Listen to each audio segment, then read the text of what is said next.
Sahabat Lentera Sabda yang terkasih, kita jumpa lagi hari ini Kamis 13 Februari 2025. Renungan kita ambil dari Injil Markus bab 7 ayat 24 sampai dengan ayat 30. Iman yang menyelamatkan. Sahabat Lentera Sabda yang terkasih, diawali dengan kisah seorang ibu Siro Venesia. Ya, ibu ini tentu bukan orang Yahudi, tetapi mempunyai iman kepercayaan yang sangat mendalam terhadap Yesus. Oleh karena itu, ketika anaknya kerasukan setan, maka ibu ini datang kepada Yesus, memohon supaya Tuhan Yesus bisa menyembuhkan anak perempuannya yang kerasukan setan ini. Sahabat Lentera Sabda yang terkasih, memang tidak sekonyong-konyong Tuhan Yesus langsung mengiyakan permintaan perempuan Siro Venesia ini atau sang ibu ini, melainkan Tuhan Yesus terlebih dahulu memberikan pengajaran dan menguji seberapa dalam iman ibu ini. Dan betul saja, Tuhan Yesus mengatakan bahwa dengan perumpamaan bahwa roti diberikan kepada anak-anak, dan tentu yang dimaksud dengan anak-anak adalah bangsa terpilih, yaitu bangsa Yahudi. Keselamatan, makanan kehidupan diserahkan, diberikan pertama-tama kepada bangsa terpilih.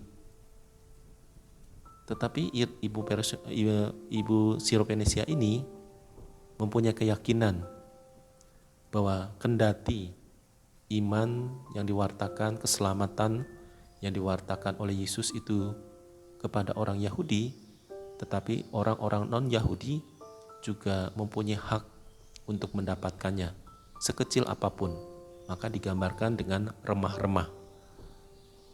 Ya, remah-remah yang jatuh dari meja anak-anak itu juga akan bermanfaat bagi orang yang menadahinya. Dalam hal ini tentu dirinya sendiri, yaitu perempuan Siro Venesia ini. Sahabat Lentera Sabda yang terkasih, maka dari kisah itu kita bisa belajar bagaimana iman itu tumbuh dan berkembang di dalam diri kita sebagai pengikut Kristus.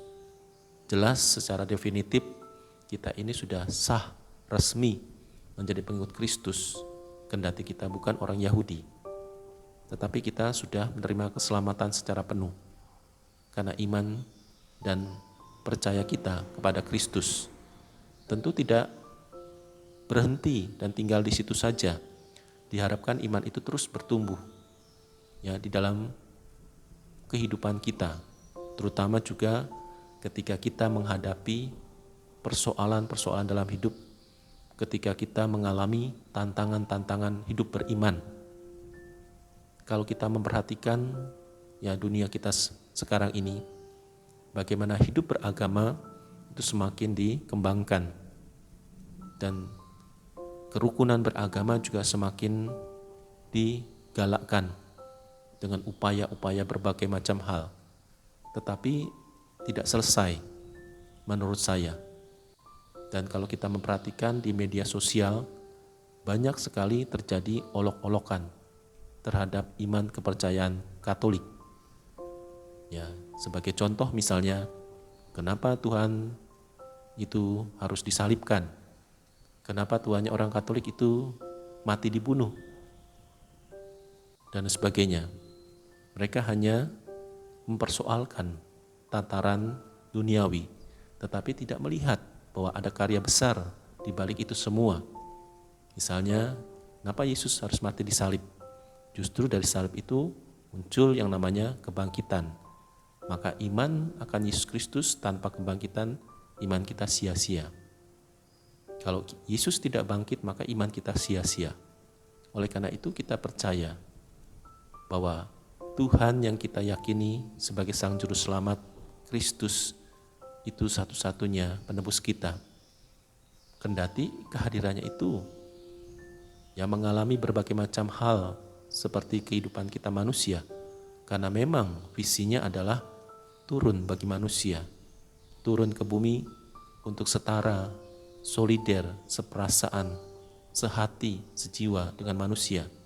Karena itu Kristus juga hidup layaknya manusia, dan itu yang harus kita yakini. Sehingga olok-olokan yang ditujukan kepada iman kita tidak membuat kita gentar, tidak membuat kita goyah. Kita terus mengimani Kristus, karena itulah satu-satunya jalan keselamatan. Kalau kita berpaling, maka kita akan binasa. Oleh karena itu, sahabat Lentera Sabda yang terkasih, maka marilah kita semakin memperdalam iman kita, seperti Ibu Sirofenisia ini. Kendati ada banyak tantangan, ujian, tetapi tidak menyerah, melainkan tetap percaya. Remah-remah juga diberikan kepada anjing. Anjing dalam hal ini adalah orang asing yang tidak layak, yang najis, tetapi tetap diberikan keselamatan itu kepada kita semua.